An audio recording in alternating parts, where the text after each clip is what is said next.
Good afternoon, everyone. Thanks for joining us today. I'm Xander Heinen, president of FinLink, and I'm very excited to have you on our webinar today. Before we begin, a quick update, some housekeeping on what's going on here at FinLink. We've recently launched a strategic partnership that accelerates our transformation into an AI-enabled platform. This will include intelligent matchmaking, advanced valuation modeling, merger simulation tools, a redesigned jobs marketplace, and a new mobile app for real-time engagements, all designed to help firms identify opportunities earlier and act with greater confidence. That brings me to today's speaker. He is a veteran on our webinars and podcasts, Michael Reed. He is a leader at Republic Capital Group, where he works closely with firms on growth strategy, value creation, and M&A. Mike brings a unique perspective that combines transaction expertise with behavioral insight, focusing not just on doing deals, but how organizations should think about growth. And that's what we'll be touching on today. The session today is Growth Secrets, the Indirect Effects of an M&A Playbook. This explores how a strategic M&A playbook can drive organic growth through opportunity priming, helping teams systematically see and seize growth opportunities, even without completing an acquisition. With that, I'm pleased to turn it over to you, Mike. Thank you, Xander. It's fun to be with you again. I love these experiences with you. Thank you for inviting me to do this. So I want to walk through a presentation actually that we did last week on this topic. And this is really not about the M&A playbooks that we help firms develop and deploy. This is really about what a process looks like in evaluating a firm and how they're getting positioned to do something and how that effort can spill over to other things. And in this case, these firms come to us, as you know, and they ask us to help them develop an M&A playbook. They want to be competitive at the negotiation table. We know last year that the number of new entrants into the M&A process has dropped. So it's really kind of the regular names that you typically see doing these acquisitions out there. We're getting more and more requests to come in as an advisor and help these firms that have never done an acquisition or maybe have done a couple to help them refine their process and be more buttoned up because it's such a competitive marketplace. In fact, private equity funded about 80% of the deals that were done in 2025. So in doing this, what we've seen over the years as we've done this, we've seen our client firms tell us that there is absolutely an effect on their organic growth as a byproduct of this. And why is that happening? So that's what we're going to talk about today. 3 points that I really want to get across to everybody today. And Zara, how much time do I have for the presentation? I believe we did an hour today. Okay. Yeah, I wanted to get a little bit of time on the back end for questions. Okay. I'll be quicker than an hour. Hopefully Okay. just, 30 minutes. So we'll save you guys some time. Get through these slides so that we can have some questions. But 3 points that I'd love to convey today and have people walk away with. The first one is if you're running your own business, whether it be a small book of business or a firm, it's important to recognize that oftentimes what got you to where you are now may be not what you need to get to the next level. In fact, some of the things that got you where you are today, you may need to stop doing in order to take it to a next level of growth. And sometimes it's hard for people to understand that. We've seen practitioners grow books of business and then stall out. And it's simply because they really are not necessarily great at running a business. They're great at being a wonderful practitioner, phenomenal at relationship skills, and can attract clients.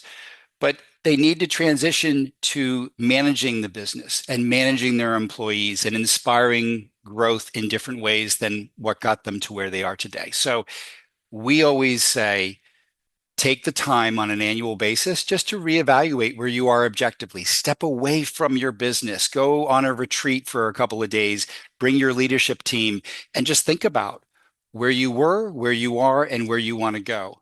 So that's point number one. Number two is if you want to be truly objective about where you are and what the future might hold, you have to measure your business.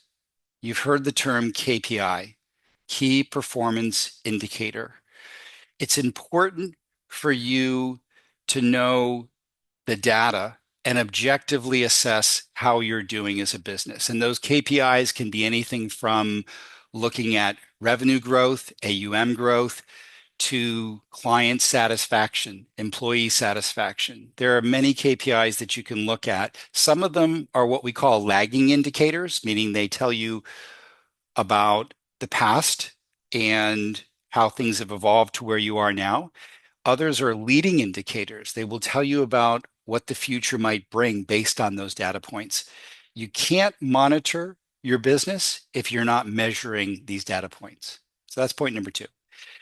And the last point that I'd love to get across today is that oftentimes we as business owners work in our own echo chambers, our small little world. We talk to our team members, and we're not necessarily taking in information from the outside. It's important to get objective opinions and perspectives from experts. And the best way to do that is to create an advisory board or a circle of wisdom, two or three people from the outside who can come in on a regular basis, could be quarterly, could be annually, just to take a look at what you're doing and maybe give you a different perspective. So those are the three things that I think are important to consider in this presentation. So let's see if I can advance this. So I'm with Republic Capital Group. I'm a partner and managing director, investment banker. I advise on transactions, help firms either through a sell side mandate or buy side efforts. Also work with my colleagues as an advisor to help them, to help clients develop and deploy strategic growth plans, M&A playbooks, which you'll hear about today, to create succession plans, all sorts of things that we help firms do to evaluate where they are and how they can potentially grow or improve what they're doing. I also, as many know, I manage the M&A marketplace for FinLink, and we have a wonderful process that we've developed on FinLink, actually started last September doing this, working with the sellers that come onto the platform, working with buyers to help them be recognized as being qualified buyers, meaning they have the financial capability to execute a transaction. And for those who want to go to the next level, we call it Qualified Plus, where we assess their M&A capabilities. So we have all that going on. The designation is very real. We have a number of buyers who have gone through the process. We currently have on the FinLink platform about 25 transactions in different phases going on with about 2.5 billion in AUM on offer. So a lot happening, and we're really excited about this partnership with FinLink and how the platform is becoming even more democratized and sophisticated and gratifying for both sellers and buyers. So I just also on this presentation, it's important for everyone to recognize that we've referenced this material. We've seen these results as it relates to creating, deploying M&A playbooks and how that can spill over and stimulate organic growth. And when we saw that, we went to the literature to validate what we were seeing and see if this was happening in other sectors. And absolutely, it's happening in various industries, including healthcare. It's been fascinating to look at the data. So this is I wouldn't say it's a well-known phenomenon, but it's out there and it's something that you should consider as it relates to growing your businesses. We give an example here. We had a firm that came to us with about $1 billion in AUM. This was a family-owned firm, 20 years of organic growth. They had done maybe one or two transactions. They really wanted to have a more sophisticated inorganic strategy to their growth. They really felt that their method of growing the business to that point through client referrals, networking, centers of influence was tapped out. They really felt they had tapped out of the market and they needed to go into a more regional presence, build a national footprint. And they came to us and said, listen, everyone else is doing M&A. Why can't we? Well, that's not true. Not everyone is doing M&A. It's certainly not a hobby. It's a discipline and requires a lot of focus. But we really thought that they had all the capabilities to do this. And so we went about working with them to develop this M&A playbook for them. It was about a 4-month project. And through the process, we developed a very nice customized playbook based on their capabilities, helped them map out a sourcing strategy, how they would vet these opportunities, deal structuring, pro forma modeling, all these details specific to doing a transaction. And of course, we expected to be by their side long term as a partner. In fact, all of the engagements that we enter into with our clients are truly partnerships. Any retainer that we might charge to put in these playbooks are always credited towards future success. So we want to participate in their value capture, their value creation, and we do that by seeing ourselves as partners, not consultants.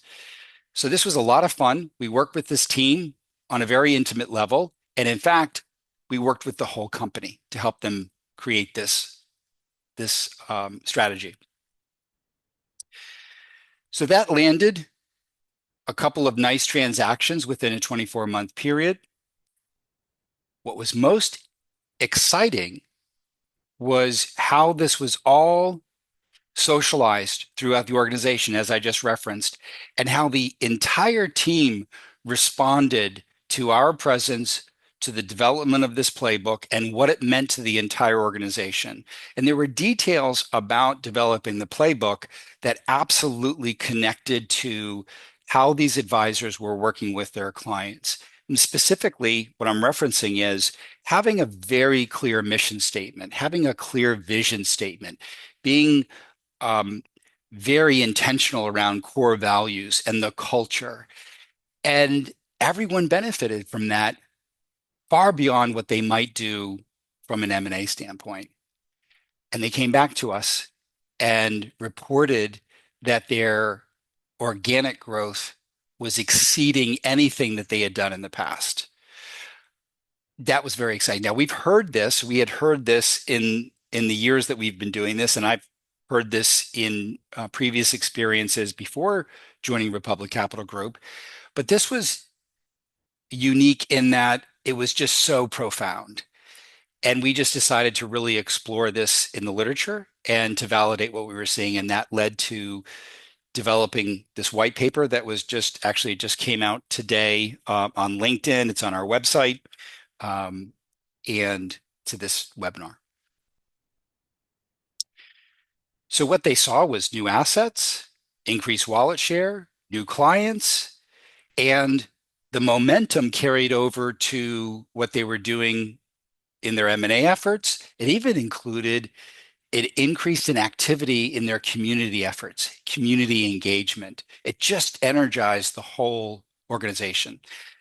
And the owner of this firm asked us, is this just coincidental? Is it a correlation, or was this cause and effect? And we feel it's definitely causative in nature. What we call it is opportunity priming. What is opportunity priming? Opportunity priming is simply working with a group to identify things that they have never seen before, but were always there. Helping them identify opportunities that they just weren't seeing, but were in full view, and then teaching them how to go after those opportunities and develop those opportunities into meaningful value capture. That's all it is, opportunity priming. One of my colleagues, Amy Cunningham, who works very closely with me, and especially on the advisory side, working with firms to create these playbooks, whether it be strategic growth or succession and exit planning, which is her specialty. She loves to use the example of the slug bug, or what is sometimes called punch buggy game. We're dating ourselves a little bit here, but I remember playing this when I was a kid with my younger brother. We'd sit in the back of the car, we'd have a long road trip, and this was back, I'm really dating myself, back in the 70s and 80s, and the game was to look for a Volkswagen Bug of a certain color. And if you saw it and you called it out, then you got to punch your brother. So whoever called it out first had that opportunity. And there are other games now that are more modern that are very much the same. But before we started playing the game, we never saw these cars. It just wasn't something we were looking for. And it was amazing when we started to play this game, how many, how many Volkswagens out there, red, um, we could find. And so it definitely helps us, explain this phenomenon. This has been around for a while. And our research has shown us that even when you go back to the 1970s, you can look at the psychology literature and read articles in business around this opportunity priming effect. What it does is it really just it enhances everyone's engagement in a process of identifying opportunities and going after them. And it does influence decision making. It just has a very profound effect if the organization socializes these ideas across the entire organization. We oftentimes coach the leadership teams to include all of their team members, no matter who they are. Could be someone who's just answering phones in this process, because oftentimes the person who is answering phones is the first person to identify an opportunity. So, and it has proven outcomes. When you look at the evidence, and again, you can read the white paper and these references are there. The literature is reporting that companies that have written business plans oftentimes see 30% faster growth than those who don't have a written business plan. 71% of fast-growing companies have a strategic plan. This next statistic is amazing. 313% more likely to succeed with a documented strategy versus not having any strategy. And McKinsey has reported that enterprises with strong alignment across the organization have a 30% enhanced profitability. This is really, I don't want to I don't want it to sound like this is easy to do, but what this entails is just stepping back from your business, stepping fully away from it, and thinking about where you are, what defines who you are in the marketplace so that you're not a commodity, you're differentiated, and how you want to leverage that differentiation to grow as a firm. Where do you want to be a year from now? Where do you want to be 3, 5, 10 years from now? What resources do you think you need to have in place? And of course, these days, it's happening fast with AI and other technologies. It's becoming more difficult to know exactly what you need and where the puck is going. So even more of a validation for my comment earlier about bringing in outside consultants, outside advisors who can help you understand where the puck is going and getting some help to make sure your organization is on track. In fact, for what I do, we're seeing more and more firms come to us that are small and mid-sized firms throwing up their hands and saying, we just can't keep up with the bigger players. The tech stack is too complicated. We would like to join an organization that has all this stuff in place, and therefore we are in a better position to grow. So it's really impacting what we're doing from a transactional standpoint. What do these playbooks deliver? So let me just step back here for a second because I mentioned this phenomena as it relates to the M&A Playbook, which is mostly the work that I do. And that was the impetus for writing this white paper and creating this webinar. But again, there are different playbooks. You could simply have a strategic growth playbook, where you're not envisioning doing an acquisition. You simply just want to make sure that your organization has a clear roadmap for growth and define the parameters that would define that. And through that process, you're probably putting in some KPIs so you can measure your progress. Or it could be the opportunity to step back and think about succession and what your exit looks like. If you're, over the age of 50 and you're thinking about that, do you want to turn it over to your next gen team, or do you want to join a bigger firm? Anything that puts you in a position to evaluate your business and think about where you're going will give you this opportunity to create the playbook. And I believe you'll find that there'll be secondary benefits. We've seen that it reduces operational variability across an organization by up to 60%. Very important for acquisitions that involve integrations and you want to capture synergy, capture value. We've seen a decrease in error rates, which is very important for our industry. But can you imagine what this means in healthcare? And it's well documented in healthcare that when you have a playbook with defined parameters and processes and systems, error rates diminish significantly. Productivity can increase, sales growth probability, and potentially, and we've seen this in our sector, in financial services and specifically wealth management, that these firms can really increase in size, perhaps doubling, tripling their size in a fairly short period of time, simply because they have a playbook in place and they know where they want to go. They're identifying those opportunities, they're measuring their KPIs, and they're making things happen.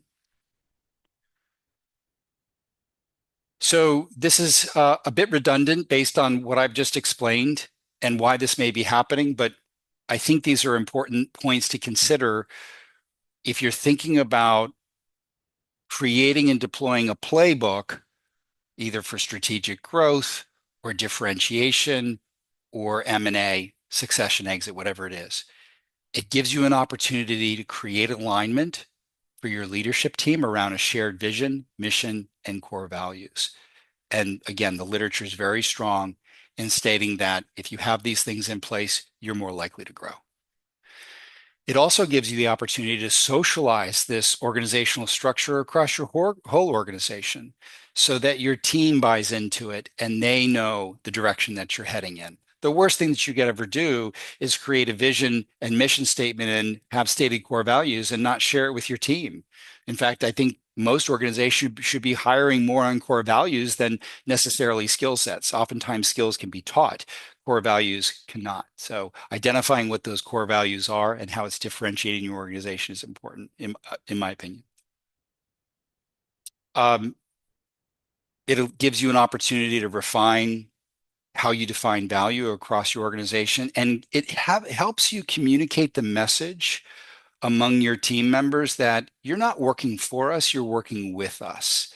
And in many of the transactions that I'm involved with, this cultural characteristic is something many sellers are looking for.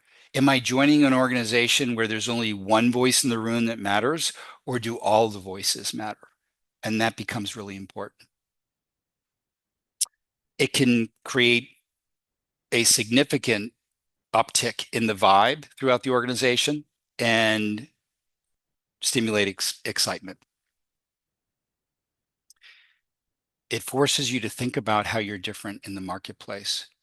Because if you don't have a different value proposition for clients and you look like everybody else, ho hum, you look like everybody else. And I hear firms say to me oftentimes, well, our investment performance is great, or, we really have a white glove experience that we offer our clients. I hear that all the time. There needs to be something else that's different.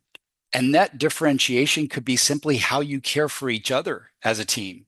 And that translates to how clients feel. So, how are your advisors treated? Are they part of a decision-making process? Do they feel like they have a stake in the growth of the firm? Do they own equity in the firm? Those kinds of things are very different in the marketplace and can attract clients and also acquisition opportunities.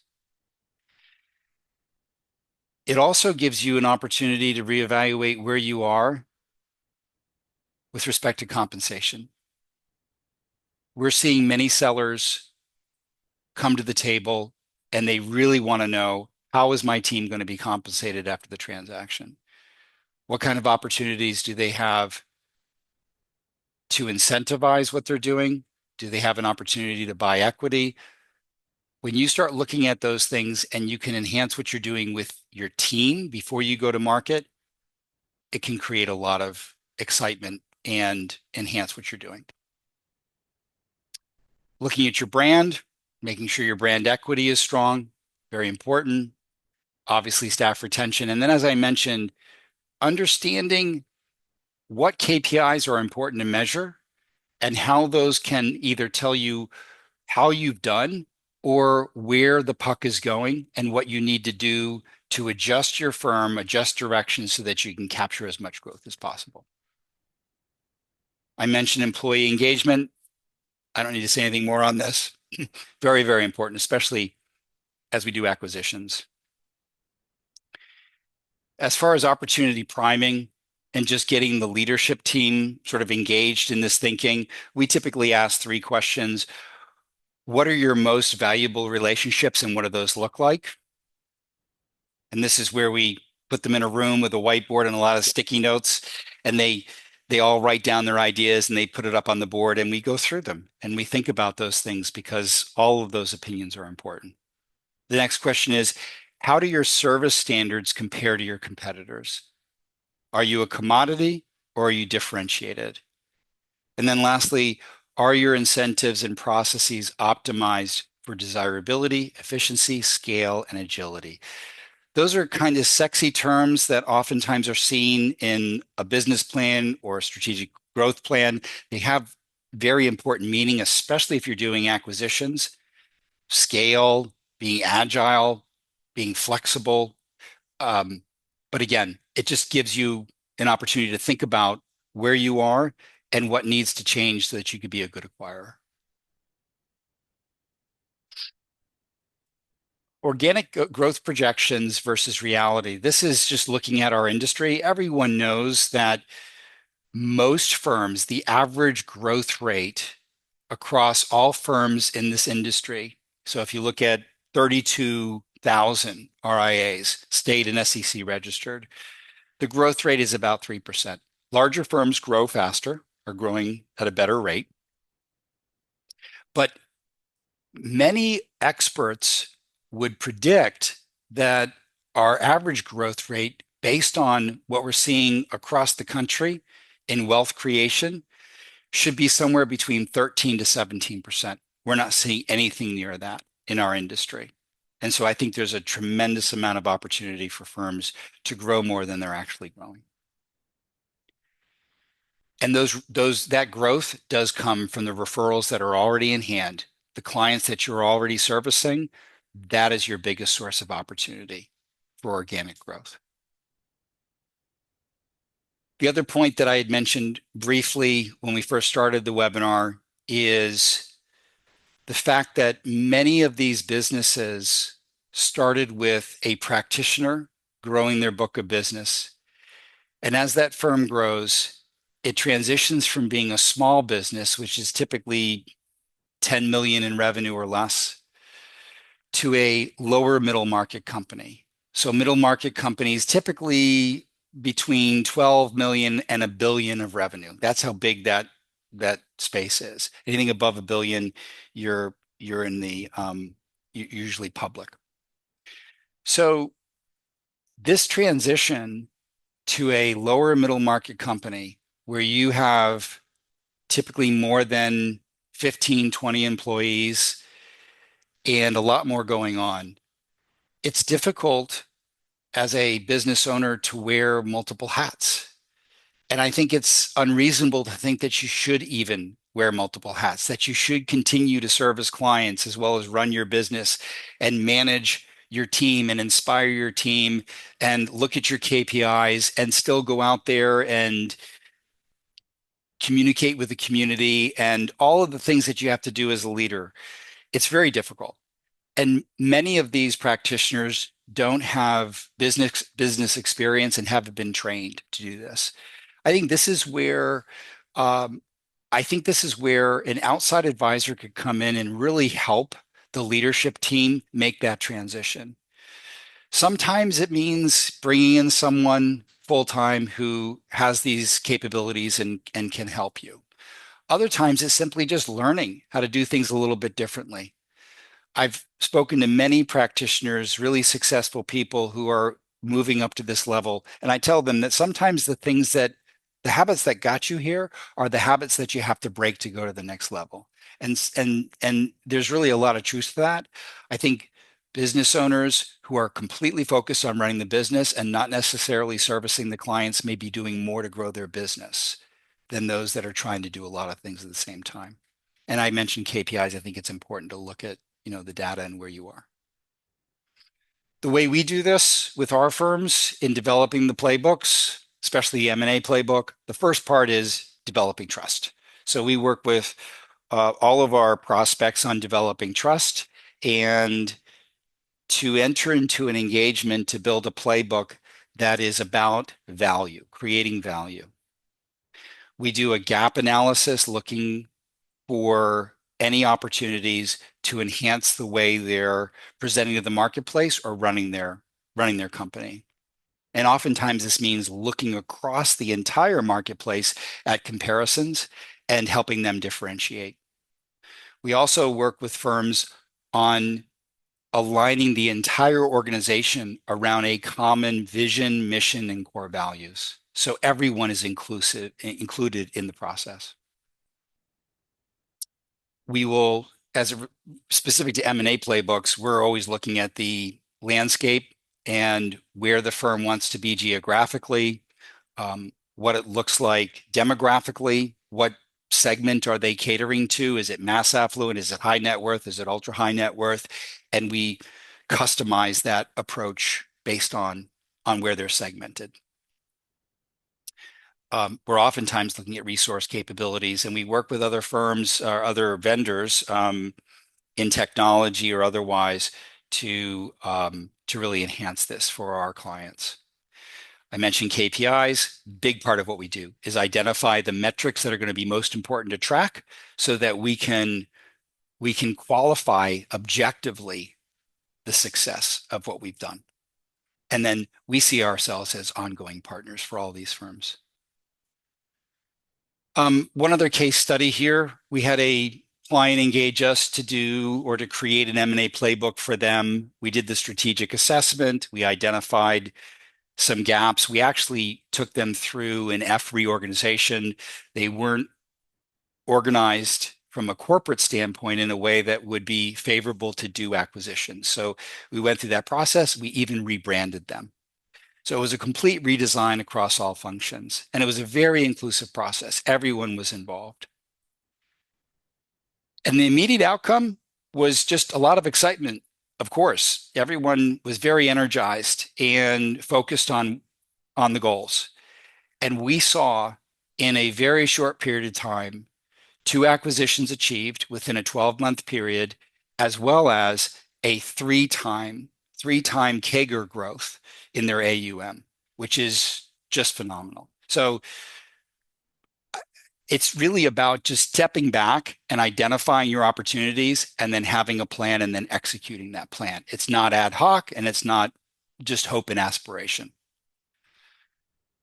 So I think there are 8 questions that you can ask of yourself with respect to whether or not you need an M&A playbook, and could it drive growth, and could it unlock new organic opportunities? The first question is, does growth in your firm feel intentional and controlled, or is it just reactive? Okay, that's an important question to ask. Are you struggling to achieve organic targets despite great execution across your organization? Are they just not coming? Is your annual growth rate 2-3%, which is what we see on average across the industry, or is it better than that? And you need to assess that metric net of market performance. So take out market performance and just look at true organic growth, inflows, outflows. Third question Is it difficult to uncover M&A opportunities in the current market? Are you just not seeing them? So there you might need some work on being able to identify the red Volkswagen.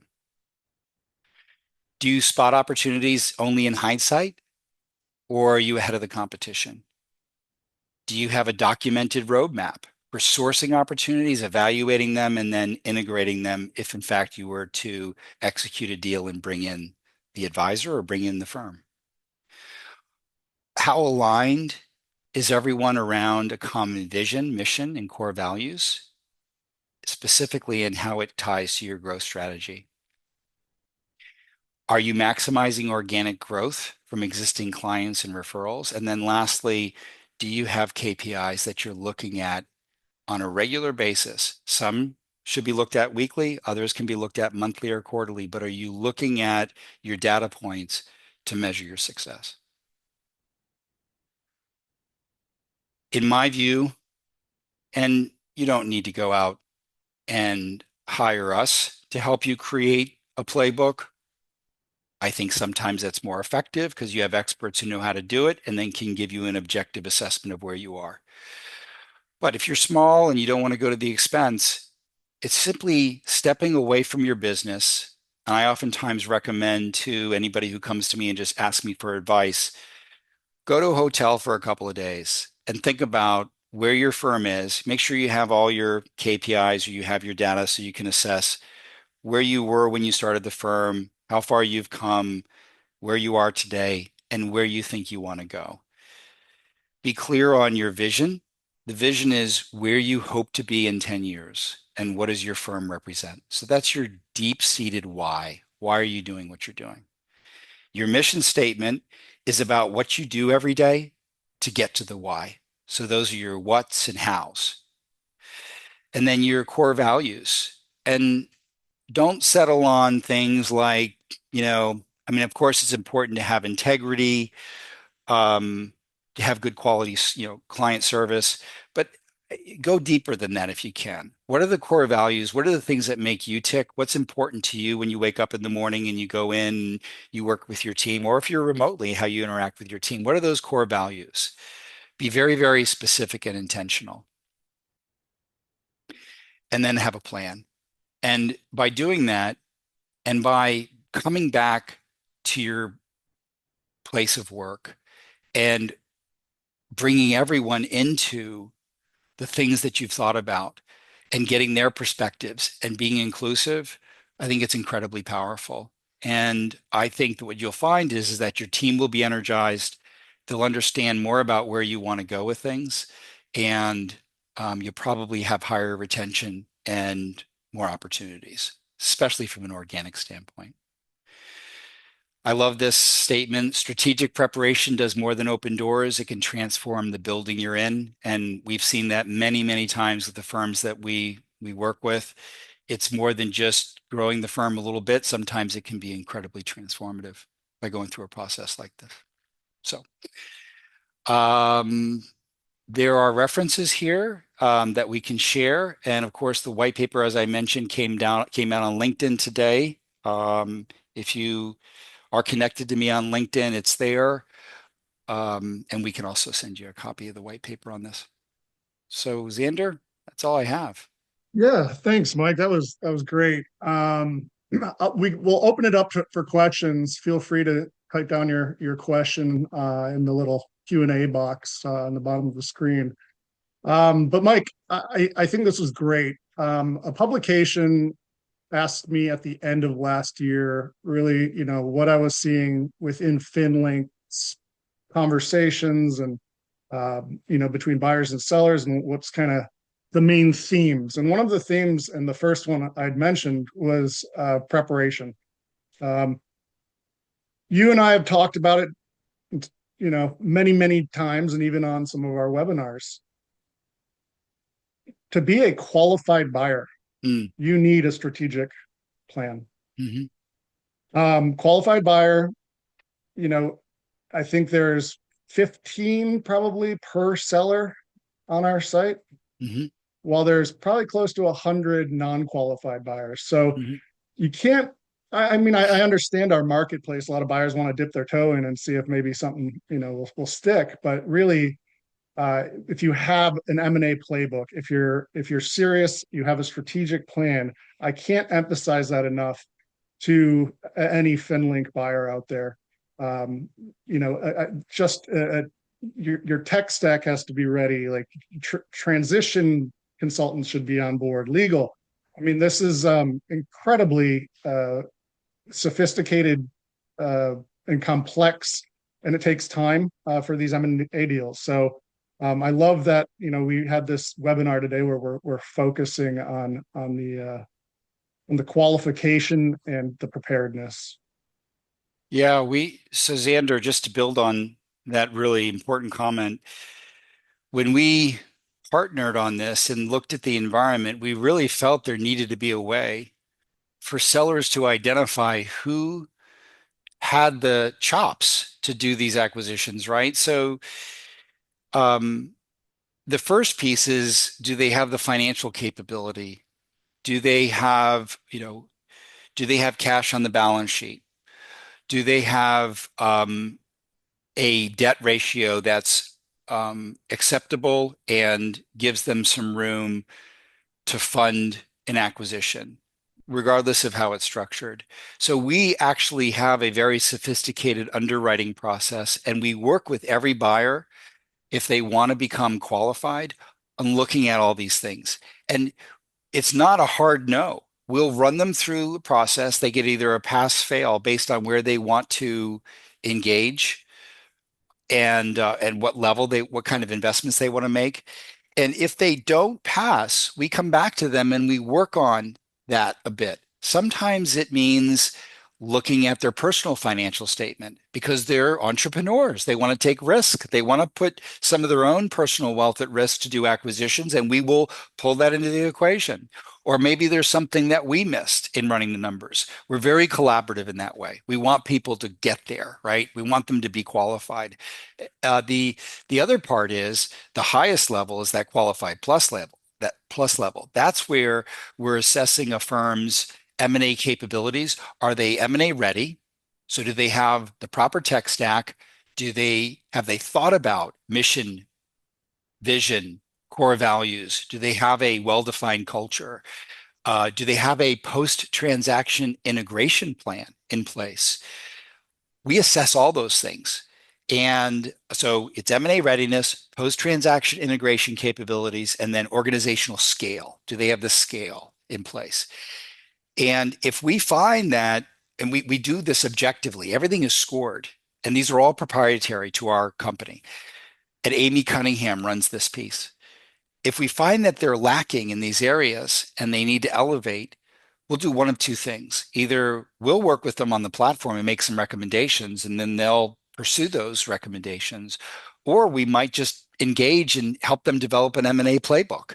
Sometimes it's just a couple of months of work. Sometimes it's a little bit longer. But most of them, if they're serious about inorganic opportunities and being competitive, that is a meaningful process to go through. And many people think, well, these are smaller transactions, 50 million, $100 million book of business, $10 million book of business, up to we've seen firms as high as a billion of AUM come onto the platform and look for a partnership opportunity. Um, the size of the deal doesn't always mean that it's going to be less complex or less important. It can be just as important. And those sellers that are smaller sellers, they're they're important people. They have really big dreams, and it's been so refreshing for me in particular because, of course, Republic Capital Group has a reputation of working on some more of these upstream deals. Having had this opportunity to work with sellers of all sizes, you really meet some extraordinary people that have very important aspirations and they're looking for good partners. So it's really helped, I think, enhance our view of the marketplace and how people should be designated, whether it be a qualified buyer, qualified plus buyer, or maybe they just don't want to go through the process. But sellers want to know that. Yeah, excellent. Well, I have a few questions that came in. Um, what type of analytics do you provide in your playbook? For example, potential share of wallet for each client, or client acquisition costs fee analysis? Yep. We'll look at all those things. We'll look at your revenue per client. We'll look at the cost of securing a new client, the expenses that you're putting into business development and how that equates to your AUM flows and new clients coming in. Um, we'll look at all those analytics, and we can go as deep as you want to go.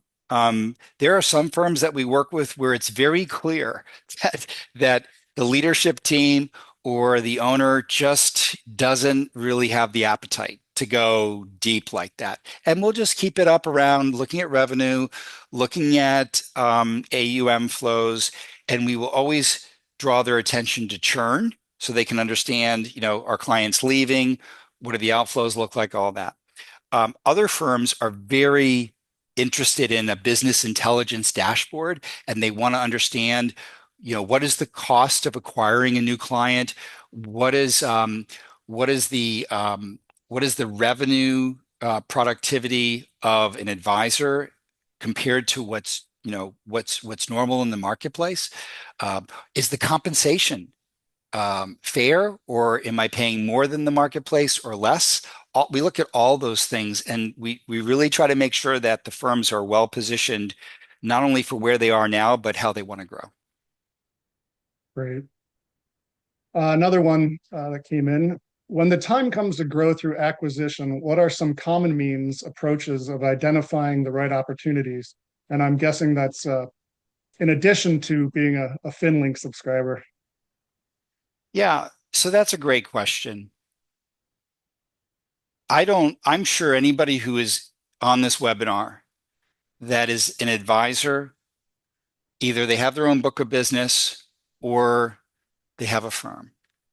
I'm sure they get calls all the time. We don't, we will never make a cold call. I just don't think it's a great thing to do, in my view.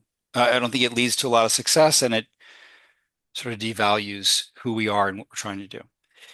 But sourcing is a big challenge. So where are the opportunities coming from? So the first step is to take the time, create a playbook, and deploy the playbook across your organization. These are very competitive times. So if everyone in your organization is looking for opportunities, that's better than just you looking for an opportunity. So if you have 10 people with lines in the water, you're more likely to catch a fish than just one person. And where are those opportunities? Those opportunities are oftentimes at conferences and industry meetings. They can be locally at your Chamber of Commerce meetings or other networking events that involve those in financial services.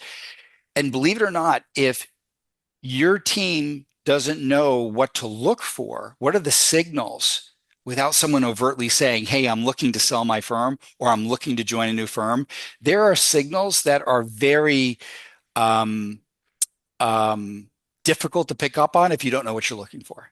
And that's opportunity priming. So we teach you all those things. We teach you what to look for, what to listen for, and not to be manipulative, not to, put you in a position where you can take advantage of anybody. That's not what we're doing. We're just giving you an opportunity to look at those opportunities differently and see those signals and then have the conversation. Because if you have put the time into developing a playbook and you're thinking about this thoughtfully, I got to believe you're probably a pretty good firm to be associated with. And maybe that advisor should be with you. So why not give them that opportunity? It's just looking for those signals. I've been on the plane. I always tell my two boys, I have a 25 and a 23-year-old.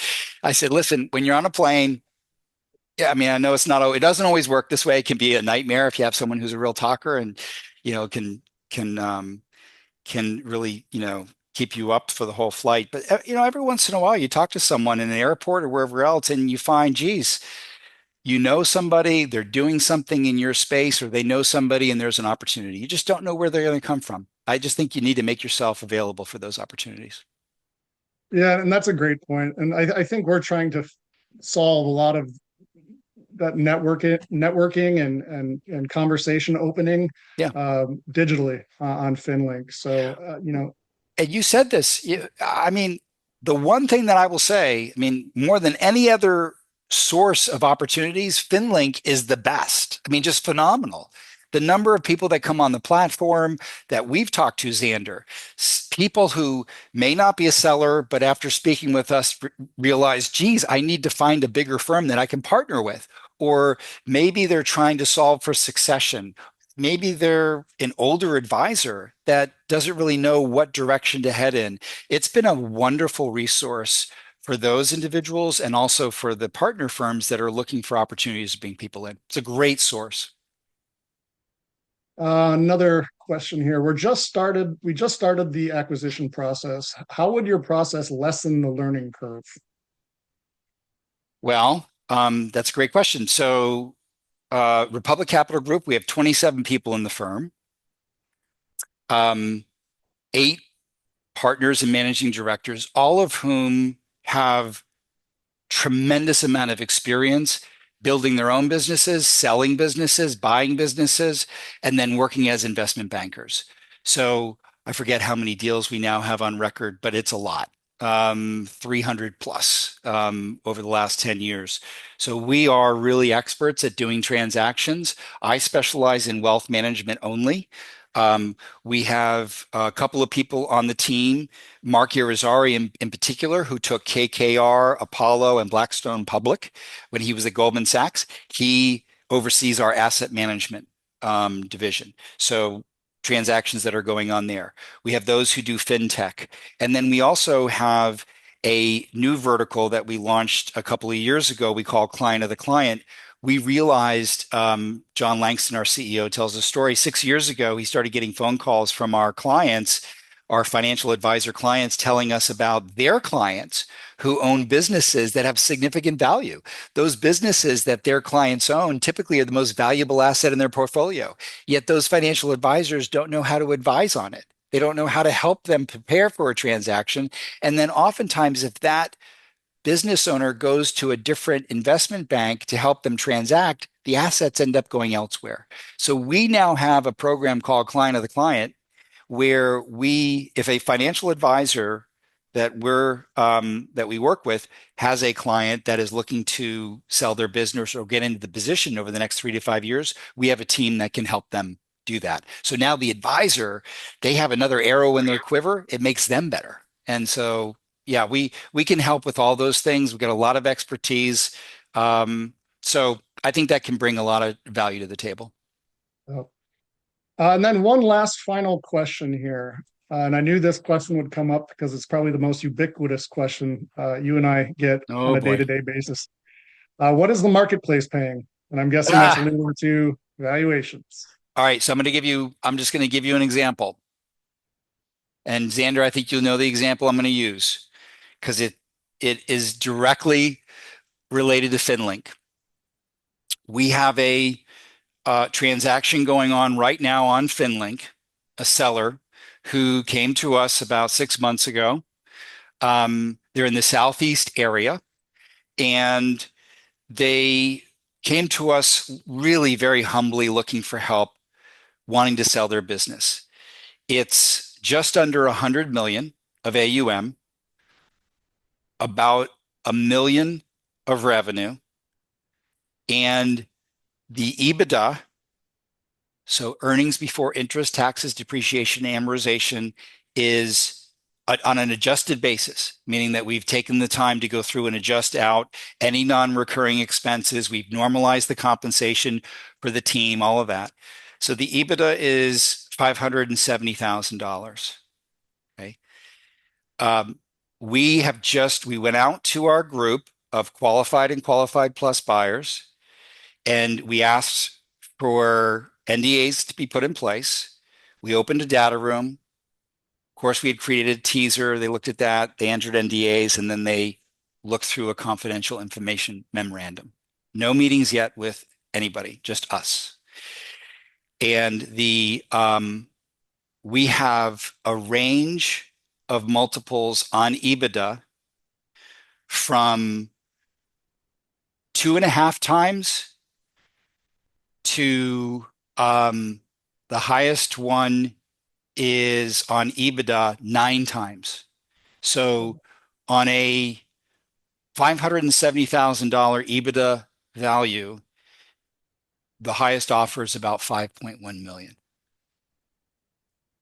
on $1 million of revenue. It's amazing. It is amazing. It's amazing. Now, we've been intimately involved in the process. The seller requested that. The buyers were very pleased that we were involved because it was a much more professional process. But that's just one example. So, and the drivers of multiples, it just doesn't happen because it's the marketplace. This firm is in an incredible location, very desirable. The leader is young and also very desirable, incredibly capable. The growth is significant. I mean, all of the drivers for the multiple are there. So anyway, so that's an example. Excellent.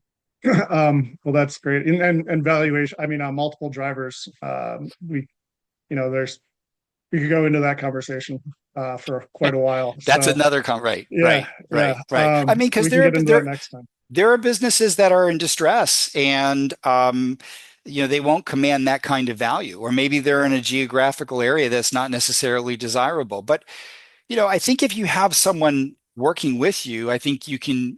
I mean, we've shown that. I mean, the if you have an advisor working with you, typically you can get 25% more than you get on your own. Yep. Yep.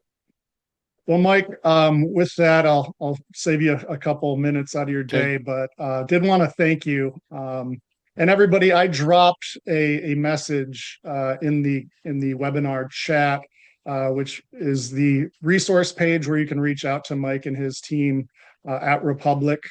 Feel free to reach out. And Mike, just at the tail end here, what's the email best for you for them to Sure. reach out? Yeah, my email is mreed at republiccg.com. mreed at republiccg.com. Excellent. Mike, thanks again. My pleasure. We'll be seeing you soon, I'm sure, for another webinar, but Sounds it's great. always a pleasure. Thanks, Xander. Thanks, everyone. Bye. Bye-bye.